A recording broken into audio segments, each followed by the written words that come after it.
Bonjour à toutes et tous et bienvenue sur la chaîne de Gomme de Crayon. Je vous propose aujourd'hui de parler de personnages. Donc voici une feuille où j'avais dessiné quelques petits personnages. C'est aussi important de s'entraîner, surtout que j'en peins pas souvent.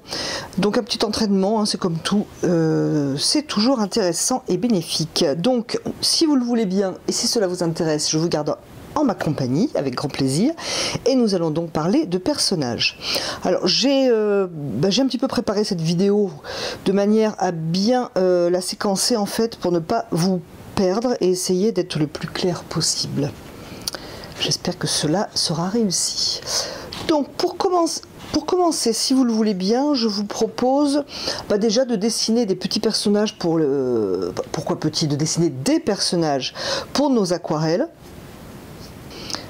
À mon sens, lorsque l'on dessine par exemple, je sais pas, un paysage, une rue, enfin une vue citadine, etc., ce n'est pas utile, voire plutôt néfaste, de rentrer dans les détails. Il vaut mieux faire un petit peu ce qu'on appelle une silhouette, ébaucher une forme, sans pour autant faire quelque chose de fermé, et aussi en jouant un petit peu sur les valeurs, c'est-à-dire la lumière et l'ombre, etc. Tout ça en douceur, mais quelque chose de très léger, de très synthétisé. Alors, je ne sais pas si vous dessinez un petit peu des personnages.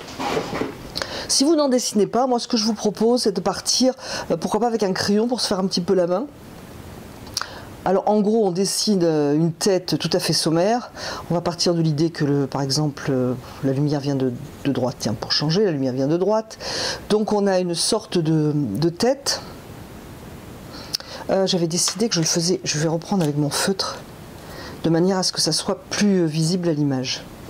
Donc on a une sorte de tête, une sorte de boule, on va dire. Ça serait plus agréable à l'œil avec le crayon, mais bon, je crois que ça va être plus visible comme ça. Ensuite, on a les épaules. Alors, je vais dessiner un petit peu les caractéristiques pour après, par contre, aller vers la souplesse, parce que là, je vais vous montrer quelque chose de raide, un petit peu volontairement. Donc, on a les épaules, on a, vu de loin, le buste, ça ressemble un petit peu à ça, si vous voulez. Et ensuite, on va partir vers une espèce de pointe comme ça pour les jambes. On pourrait ombrer ici, par exemple. Donc si, là c'est assez, je pense assez simple, assez résumé comme forme, je pense que n'importe qui pourrait reproduire ce petit dessin. Ce que je veux vous montrer, c'est que c'est très régulier, on a les épaules, la même forme de chaque côté, la même ligne pour dessiner les bras et quasi la même ligne pour les jambes.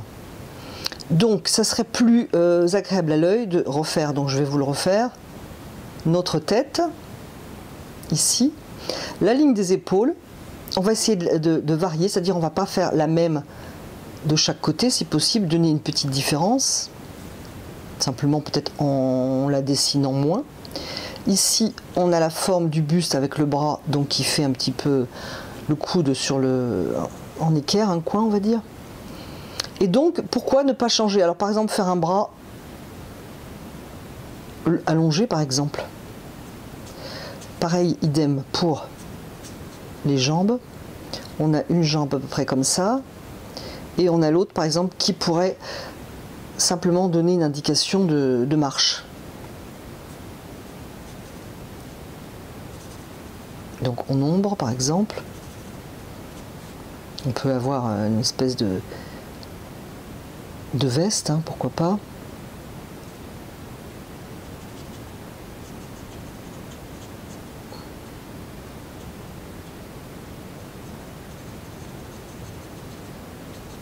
Et entrecouper ces lignes aussi, donc pour avoir juste quelque chose de pas identique. J'espère que je suis claire. On va le faire avec l'aquarelle, si vous le voulez bien. Je vais prendre cette palette qui est bien pratique lorsque je fais des vidéos, parce que comme ça on voit la palette. Je vais la mettre à droite parce que ce coup-ci, je peux. Voilà. Alors, si vous avez fait un petit crayonné et que vous êtes satisfait, eh bien écoutez, vous le laissez à côté de vous, pourquoi pas. Alors, je suis sur le bloc Canson XL et je suis à l'envers. On va voir un petit peu ce que ça donne, parce que je pense que c'est pas terrible ce papier à l'envers. contrairement aux autres papiers. Alors je vais mouiller mon pinceau, je ne vais pas mouiller la feuille. Je vais prendre le bleu de cobalt. Je vais par exemple, je vais le faire un petit peu grand, peut-être plus grand que ce que on a l'habitude de faire pour nos aquarelles. Donc je vais commencer par la partie plus à l'ombre.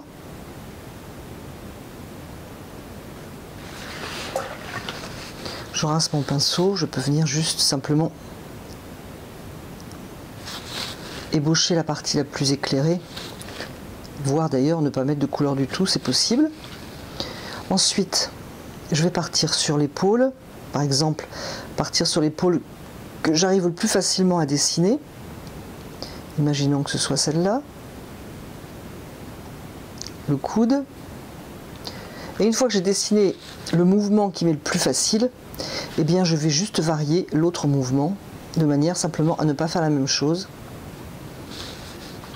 ou même quitte à y revenir après. Je vais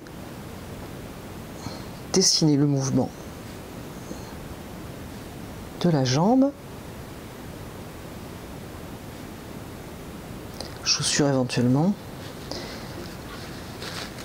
Je peux ajouter par exemple une main et je peux donner un mouvement autre donc au côté droit.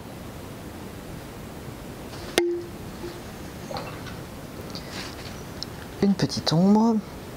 J'avais dit que la lumière, oui, bah, l'ombre est du bon côté. Et voilà, le tour est joué.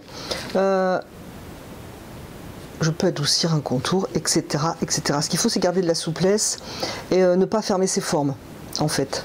Donc ici, j'ai un peu essuyé, par exemple. Déjà, ça m'ouvre la forme. Ici,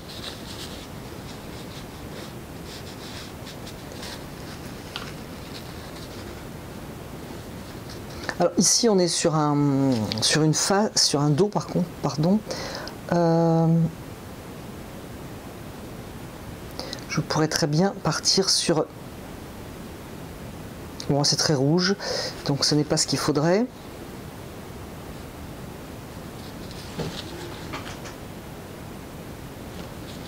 Partir quand même sur une couleur un petit peu moins poupée Barbie. Voilà, même juste un petit point. On pourrait partir par exemple avec un terre de sienne ou même un bleu hein, si on a envie, mais c'est vrai que garder une unité de couleur pour vos personnages, c'est pas mal non plus, surtout au début.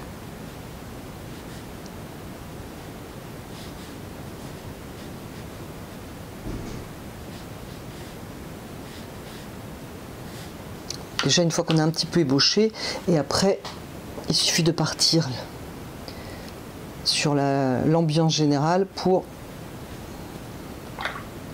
travailler sa forme. Pourquoi pas un sac, un attaché-caisse, est-ce que vous voulez quelque chose au bout du bras?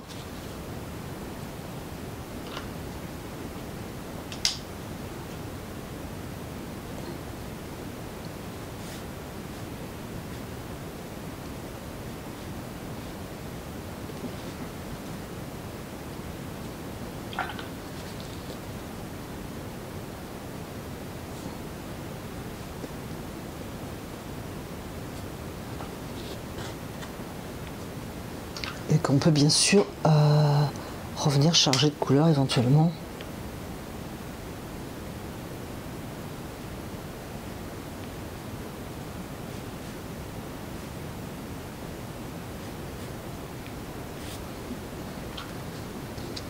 Et peut-être lier aussi un petit peu nos deux couleurs. Ne pas quand même avoir l'impression d'avoir un petit point tout rose en haut. Qui serait pas toujours très très heureux. Et pareil, une ombre.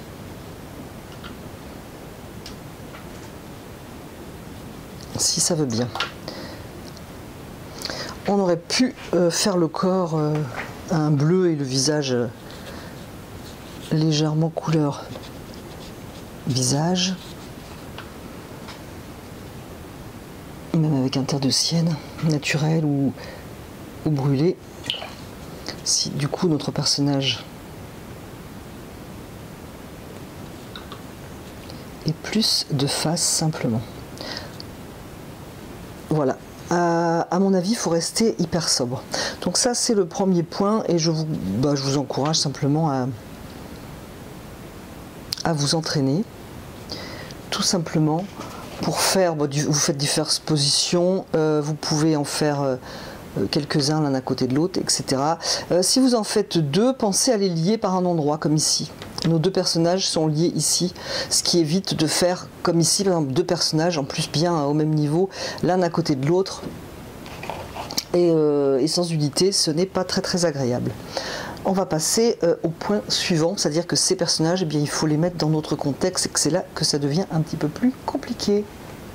On va donc partir d'une feuille blanche. Si vous voulez dessiner un personnage, la première chose, c'est de penser que votre personnage va être en perspective. Donc qui dit perspective dit ligne d'horizon.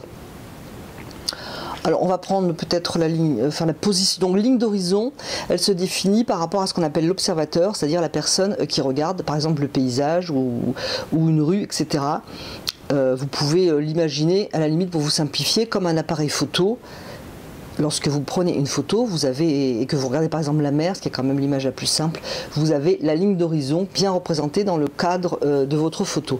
Donc là c'est pareil, vous êtes l'observateur et vous regardez un paysage, vous décidez donc où est votre ligne d'horizon, qui donc se trouve face à votre regard.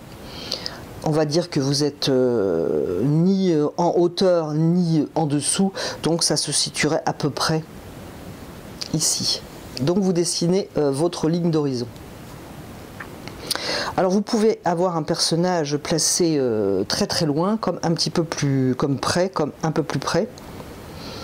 Et c'est là qu'il faut en fait décider. Alors soit vous avez une image devant les yeux parce que vous êtes dehors et que vous voyez des personnes, soit vous avez une photo, etc. C'est à vous de décider. Alors le plus simple, c'est quand même de faire une référence et un contrôle de vos tailles de personnages, par exemple, mettons avec un arbre ou même un bâtiment. Imaginons, on va faire les deux. Ça va pas être joli, mais on va faire les deux. Ici, vous avez un bâtiment. Je vais reprendre mon feutre. Donc ici, vous avez un bâtiment. Par exemple, ici, vous avez une rue. D'ailleurs, c'est totalement faux parce que qui dit ligne d'horizon ici, ça devrait se joindre. Donc, ça ferait à peu près ça. Donc ici, vous avez un bâtiment. Voilà, très joli bâtiment.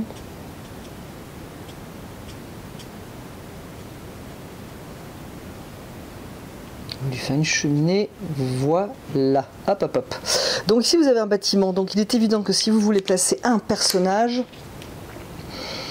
je voulais mettre des arbres, pardon, je voulais mettre des arbres. Donc vous avez votre bâtiment à droite, et donc je le disais, ça va pas être joli du tout parce qu'ici nous allons faire des arbres.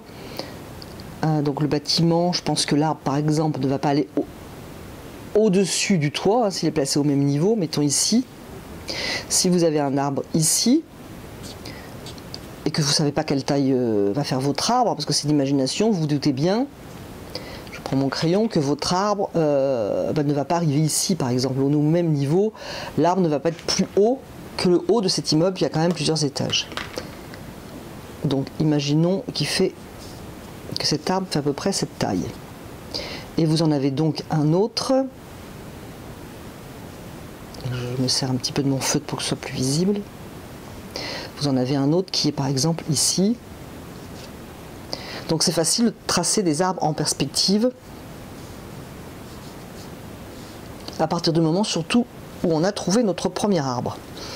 On veut donc poser un personnage. Donc, si on veut placer un personnage qui serait à peu près, mettons ici, je vais pas, par exemple, si je le dessine comme ça, la tête, le corps, les jambes, voilà.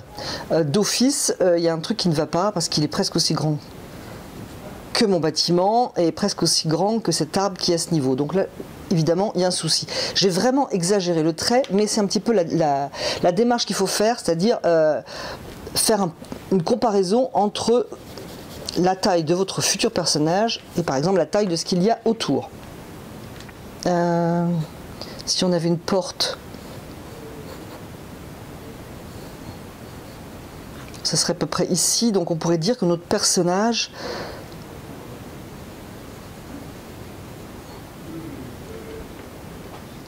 notre premier personnage serait, je dirais, à peu près ici. Il a une tête un petit peu grosse du coup parce que je l'ai ébauché. Voilà, notre personnage serait à peu près ici, grand comme ça, pour qu'il puisse rentrer par exemple dans l'immeuble. Ce qui paraît aussi une bonne taille par rapport à l'arbre qui est au même niveau. Donc, dans cette configuration avec la ligne d'horizon qui est donc ici. Si je veux dessiner un autre personnage, mettons là, il va falloir que je cherche la perspective. Donc je vais partir de sa tête pour aller ici, de ses pieds, voilà. J'ai ici mon personnage. Donc, si je veux qu'il y en ait un ici,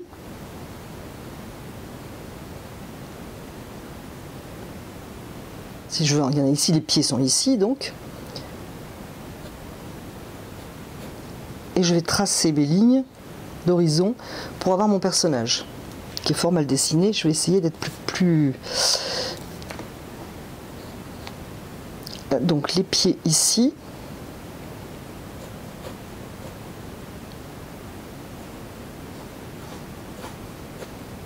Et la tête à peu près là. Donc ça va être vraiment un petit personnage. Et vous vous rappelez que j'avais dit que je voulais qu'il soit ici. Donc je vais prendre ce personnage et le décaler ici. Pour ne pas les avoir les uns derrière les autres. Mais c'était plus facile de chercher mon personnage par rapport à celui-là sur la même ligne.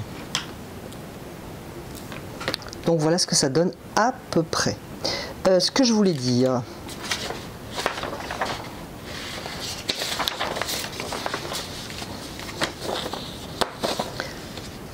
J'espère qu'on va y voir. Donc je vais tracer ma ligne d'horizon. Cette fois-ci, j'ai un personnage beaucoup plus grand, on va dire. Donc voilà mon personnage.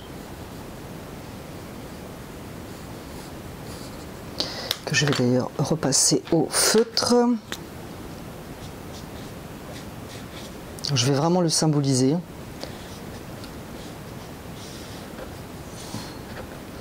Donc voilà mon personnage.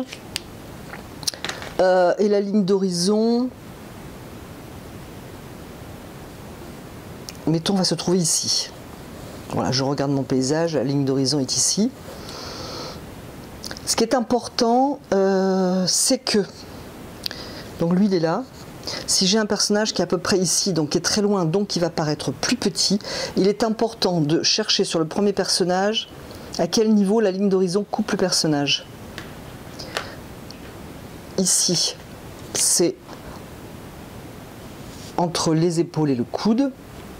Donc mon personnage qui est au loin va être coupé exactement pareil entre les épaules et le coude. Ce qu'il faudra penser à regarder. C'est-à-dire que tous les personnages de mon dessin, qui sont à peu près de même taille, hein, vont être coupés à ce niveau-là. Donc si j'en faisais un, par exemple ici, disons intermédiaire entre ces deux-là, j'aurais donc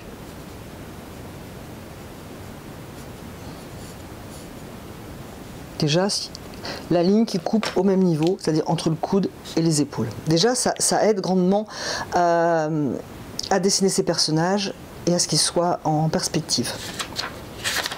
J'espère que je suis claire. En tout cas, je fais tout pour. Imaginons, vous avez fait un paysage, vous aimez beaucoup votre paysage, mais vous regrettez, vous avez envie de faire un personnage. D'ailleurs, attendez jusqu'à la fin parce que je vais vous donner une indication très intéressante au niveau des personnages, des paysages, etc. etc. Donc vous avez votre paysage et vous voulez placer un personnage. Vous n'avez pas du tout envie de gâcher votre personnage que vous aimez beaucoup, c'est la plus grande œuvre de votre vie, donc vous ne voulez pas faire d'erreur. Alors ce que je vous conseille, c'est deux choses. Déjà, cherchez votre crayon, si comme moi vous l'avez perdu. C'est de chercher votre ligne d'horizon. Donc là, c'est construit, donc c'est à peu près facile, hein. Moi je pense qu'elle est là. Et deuxième chose, c'est de prendre un calque. Donc vous allez mettre le calque, et moi mes personnages vont être sur le chemin. Donc je mets le calque sur le chemin, je trace ma ligne d'horizon. Donc première chose importante, c'est de mettre sa ligne d'horizon. Et là, donc évidemment, c'est l'imagination parce que j'ai pas de personnage, j'ai pas de photo, j'ai rien, donc c'est un petit peu dans ma tête. Donc il faut que j'arrive à placer le premier personnage à la bonne échelle. Donc si je voulais en mettre un ici, mettons un grand, je vais mettre ses pieds ici déjà. Je peux me faire une petite idée entre ces espèces de petits arbres qui sont au loin et les barrières et décider à peu près où serait mon personnage. Donc je pense que c'est à peu près grand comme ça, il me semble. Donc la tête serait ici.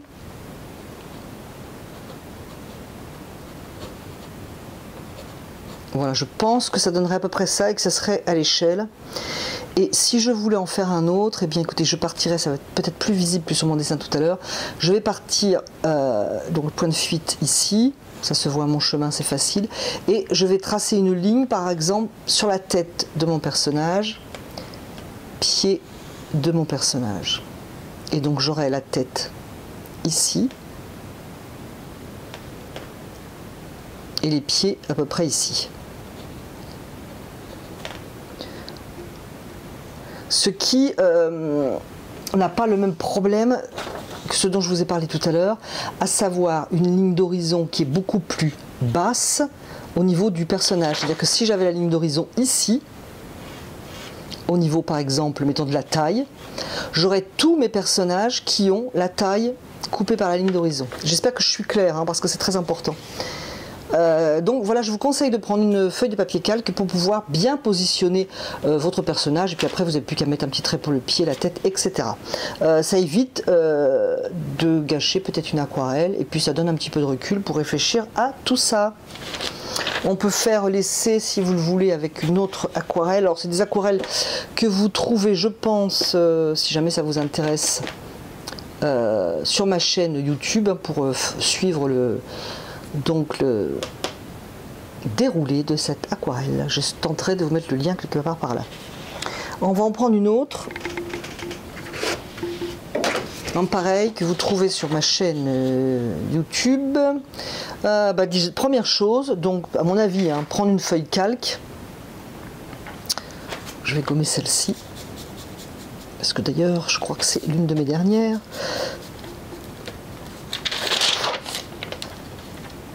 Alors je me sers de ces feuilles calque, non pas pour reproduire les dessins au propre, parce que j'ai ma tablette lumineuse, j'en suis très contente, mais je m'en servais lorsque je voulais vous proposer les dessins, et lorsque je vous propose des dessins sur mon blog.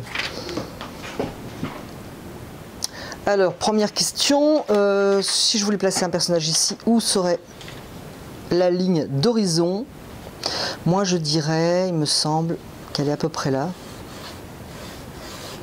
Ce qui fait qu'à nouveau, on n'aura pas la même question que pour ce cas de figure. Et deuxième chose, eh bien, écoutez, il faudrait que je décide moi-même de la taille de mon personnage. Alors, les pieds de lavande, j'en ai vu longtemps lorsque j'habitais dans le sud-est. Et là, j'avoue que je ne sais plus trop quelle taille ça peut avoir. Imaginons qu'on ait les pieds ici. Je pense quand même que ça arriverait peut-être au niveau du genou, non je ne sais pas. S'il y a des gens qui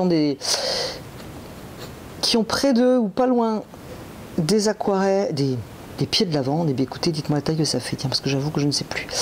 Donc imaginons que ça fasse ça, j'aurai donc à peu près un personnage ici, je pense.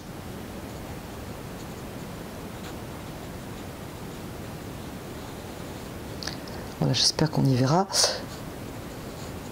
Et donc, là c'est facile aussi pour trouver les points de fuite. On n'a qu'à suivre la lavande, et à mon avis c'est à peu près ici. Donc si je voulais un autre personnage, je partirais du haut de la tête, je partirais des pieds, et je pourrais tracer par exemple, mettons un personnage ici.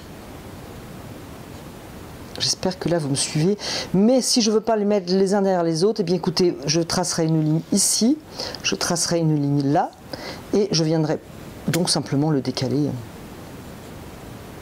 Ce qui serait, voilà, si je ne veux pas les mettre tous à la queue leu. Voilà ma proposition pour dessiner les personnages. Alors, indication importante qui n'a rien à voir avec la perspective, le dessin, etc. Cette indication, notamment, est évoquée dans l'excellent livre La composition pour les photographes, les peintres, etc. C'est un livre qu'on ne trouve plus dans le commerce. Je vous mettrai quand même le titre si jamais vous avez la chance de l'avoir dans votre bibliothèque. C'est un excellent livre sur la composition, je dirais la Bible de la composition. Vraiment excellent. Donc qu'est-ce que ça dit cette Bible de la composition? Vous avez ici un paysage. Donc l'œil est attiré par le paysage. Si vous mettez un personnage dans votre paysage, le regard en premier va être attiré par le personnage. C'est-à-dire que le regard est attiré par ce qui vit, donc un personnage. Vous n'avez pas de personnage, vous avez, je sais pas moi, un joli petit chat ici. Je vais vous le résumer très facilement après. Vous n'avez pas de personnage, vous avez un chat. Le regard va en premier être attiré par le chat. Ensuite le paysage. Donc c'est important ça, parce que si vous voulez donner une évocation de nature, vous voulez vraiment porter le regard sur l'ambiance de votre paysage, sur le paysage, eh bien ne peignez pas de personnage et ne peignez pas d'animal, parce que du coup le regard va partir, si vous voulez, dans les deux sens. Il va être attiré par le personnage, le vivant, pour ensuite partir vers le paysage. Donc ça c'est très important. Si maintenant vous voulez dessiner une rue avec du vivant dedans pour donner un signe d'animation, si vous voulez, bien entendu, tout est bon, il faut juste savoir pourquoi vous le faites. C'est exactement ça. Alors si vous n'avez pas de chat, vous n'avez pas de personnage, mais que vous avez ici une voiture par exemple, hein, vous avez ici une voiture où vous avez ici une table. Alors ça commence à être brouillon, hein. Vous avez une table ici avec des chaises. Le regard va être attiré en premier par la voiture ou par le table-chaise, et ensuite le paysage. Ce qui fait que dans l'ordre, je vais vous l'écrire de ma très jolie écriture. Le regard est attiré en premier vers le vivant. Que ce soit, alors d'abord l'humain, ensuite, alors humain, animal. En deux, il est attiré par le mobilier, je dirais. Le mobilier, enfin l'inerte, on va dire. Voiture, par exemple, table, ce que je sais, hein, je vous laisse à votre imagination. Et en troisième, par la nature, en fait. C'est très important à savoir. On peut faire ce qu'on veut à partir du moment où on sait pourquoi on le fait et ce qu'on veut exprimer.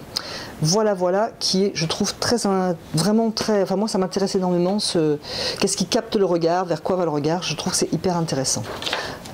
Donc voilà, je voulais vous faire une petite démo pour la rue, mais je pense que nous avons compris, quoi, que s'il me reste un petit peu de place, on peut le faire. À nouveau, si vous n'en avez pas marre et si vous êtes toujours avec moi. Donc pareil, hein, c'est un tuto que vous trouverez sur ma chaîne. Alors donc, on veut placer un personnage dans cette rue. Première chose, chercher la ligne d'horizon, qui à mon avis est là. Deuxième chose, sortir un papier calque si on ne veut pas faire de bêtises. Après, si on sait ce qu'on fait, c'est pas un problème. Donc, ligne d'horizon, j'ai dit qu'elle était à peu près là. Donc la ligne d'horizon, ok. Du coup je reprends parce que j'ai une coupure, voilà, une coupure comme bien souvent. Donc je disais que la ligne d'horizon était ici. Je vais redessiner par dessus hein, pour pas le refaire, et puis là j'ai plus de feuille de calque.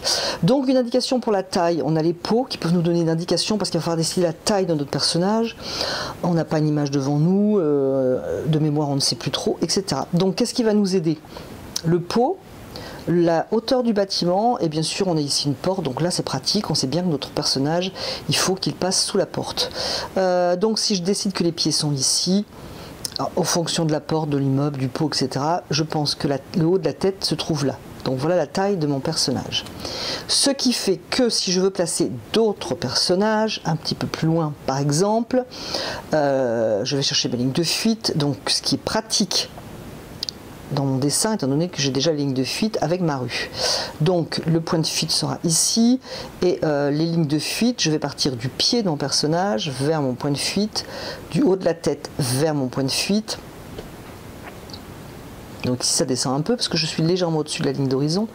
Et donc la taille de mon second personnage va être ici, avec les pieds là, donc encadré par mes deux lignes de fuite. J'ai oublié de vous parler d'enfants, parce qu'il pourrait y avoir un enfant par exemple dans une foule ou pas. Alors c'est facile de partir de son personnage, je dirais, de référence pour dessiner par exemple un enfant donc qui va être plus petit.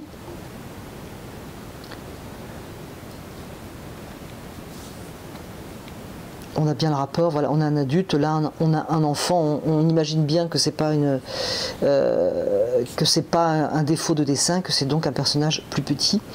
Et c'est pareil, on peut venir ici, donc dessiner un autre enfant en suivant la ligne de fuite du haut de la tête, ligne de fuite du bas de la tête qui va vers le point de fuite. Et on a donc notre personnage enfant qui serait ici. Voilà, j'espère que tout cela est clair, j'espère que tout cela va vous aider.